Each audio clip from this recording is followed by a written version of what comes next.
into a manic rage. He lunges at the physician, screaming insults before collapsing. At the hospital, his condition deteriorates. He attacks his wife in a fit of paranoia and begins vomiting blood. During a lapse in supervision, Andres disappears from his ward. The medical team finds him face down in the snow at a soccer field. He has no pulse and no breath. His body is a frozen weight. Under House's orders, the team ignores the clinical signs of death and initiates extracorporeal circulation. They hook the patient to a machine that drains his blood, heats it to 95 degrees, and pumps it back into his frozen veins.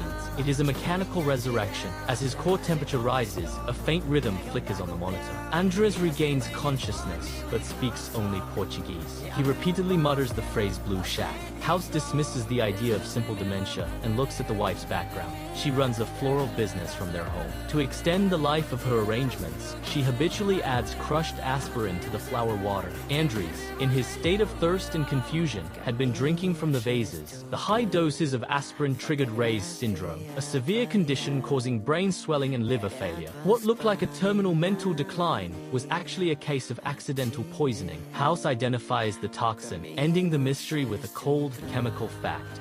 House stands in the clinic. He ignores the man's explanation and looks at his pants. They are 2 inches too short, taken from a thrift store. He observes the girl's dimples. Dimples are an X-linked dominant genetic trait. The man does not have them. House identifies the man as a stranger. The fake father leaves. Blood leaks from the girl's ear. The team performs a CT scan to check for a skull fracture. The scan shows nothing. The girl's condition worsens. She loses sensation in her legs and collapses. The team debates vasculitis and internal aneurysms. They argue as her organs begin to fail. House shifts the focus to her history. He learns she swam in a Florida canal 2 years ago. He identifies the killer, Ascariasis. Parasitic worms have inhabited her body for years. The steroids the team administered for inflammation only agitated the parasites. The worms began to migrate through her lungs and ear, eventually entering her heart. Surgeons prepare for a high-risk operation. House stops the procedure. He does not use a scalpel. He administers a few doses of albendazole. The medication kills the worms. The girl survives. House identifies a 2-year-old detail that the entire team missed. He walks out of the hospital,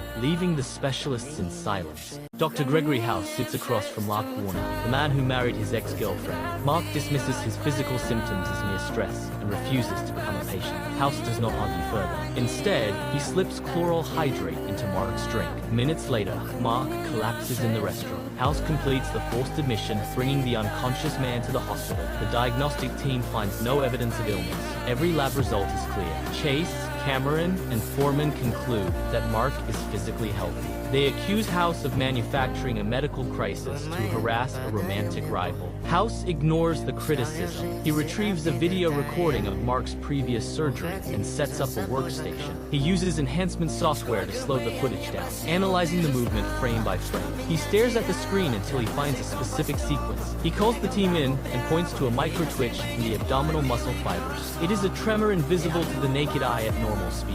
House identifies the phenomenon as abdominal epilepsy. This is not a digestive issue. It is a neurological malfunction. The twitch proves that Mark's brain is actively dying. The team's skepticism vanishes as the data confirms House's observation. While every other specialist saw a healthy man, House found a terminal diagnosis in a discarded video clip. He has dismantled the experts with a single slow-motion frame. Mark is no longer a rival. He is a dying patient under House's total control.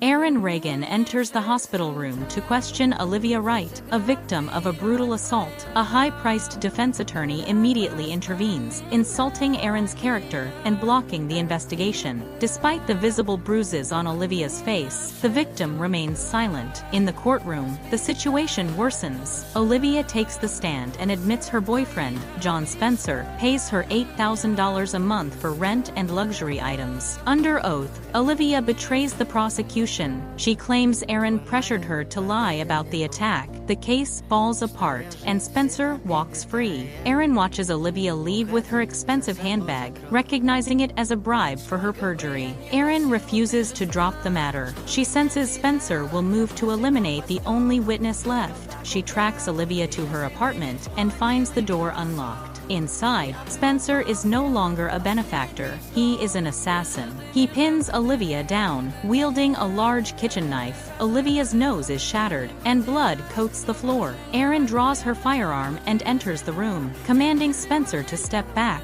Spencer ignores the warning and lunges at the victim. Erin holds her position with a steady hand until Detective Anthony bursts in. Together, they disarm Spencer and force him into custody. Olivia lies on the carpet, trembling and covered in blood, finally realizing the cost of her silence. The legal battle ends, replaced by a crime scene that proves Erin's suspicions were right all along. Jamie Reagan begins the search for a new field intelligence officer. Officer Cooper emerges as the frontrunner. He is aggressive, decorated, and eager to join the elite unit. During a high-stakes evaluation, an armed robbery occurs at an electronics store. The suspect is armed with an AR-15. Jamie orders containment and backup. Cooper ignores the directive. He decides to breach the store alone. His partner, Christo, has no choice but to follow to provide cover. Inside, the suspect opens fire. Christo shoves Cooper to the ground, taking a bullet to the chest while returning fire. The suspect is neutralized, but Christo is rushed to emergency surgery. Cooper stands in the hospital hallway, shaken but still expecting the promotion for his fearless actions. Jamie visits Christo's bedside. He reviews the case files and interrogation tapes from the pair's previous arrests. He identifies a pattern. While Cooper played the role of the aggressive lead, it was Christo who subtly manipulated the suspects into confessing. Even from his hospital bed, Christo continues to coach Cooper on how to handle the remaining legal technicalities to ensure a conviction. Jamie realizes the hard-charging officer was merely a shield for the real tactician. He returns to the precinct and rejects Cooper's application. Jamie returns to the hospital with a different offer. He does not want the man who recklessly invites gunfire. He wants the man who predicts the threat before the first shot is fired. Christo, still recovering from his wounds, is officially recruited as the new field intelligence officer.